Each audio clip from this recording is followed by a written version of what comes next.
یوې ښځې خپل بېوفا خاوند په 18 امریکایي ډالر باندې خرڅ کړه. په سلامونه مو هرکلی کوم دوستانو، خدای دې وکړي چې جوړ او روغ اوسئ.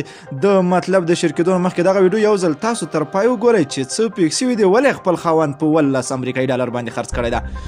څو ورځې مخکې د کنیا یو اوسېدونکي یوې ښځې خپل دوکهباز او بېوفا خاوند د هغه په انډیوالې باندې یوازې په 18 امریکایي ډالرو خرڅ کړل چې شاوخوا 1400 افغانۍ ترې جوړیږي. د راپورونو په وینا د کینیا اوسېدونکې ښځې اریانا په خپل خاوند باندې شک درلود چې هغه کومه انډیواله لري. له شک وروسته هغه د دې پلټنه پیل کړه او په خپل خاوند نظر ساتل شروع کړل. یو ورځ خپل خاوند د هغې له انډیوالې سره ونیولو. اول دغه ښځه خپل خاوند ښه ووهلو او له کوره یې د ویستلو او وروسته یې ورته وویل چې یوه ونۍ د خپل شکل ښکاره نه کړي موږ ته. له هغه وروسته بیا د خپل خاوند د انډیوالې طرف ته یې پام شو.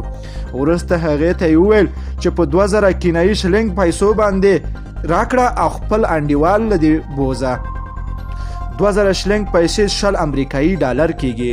خو د هغې خاوند انډیوالې د دغه بیه ونه منله او له هغه سره یې په بیه باندې بحث پیل کړ چې دواړه تر لنډ بحث وروسته په 18 کینایي شلنګ باندې پریکړه وکړه چې 18 امریکایي ډالر شاوخوا 1400 افغانۍ کیږي.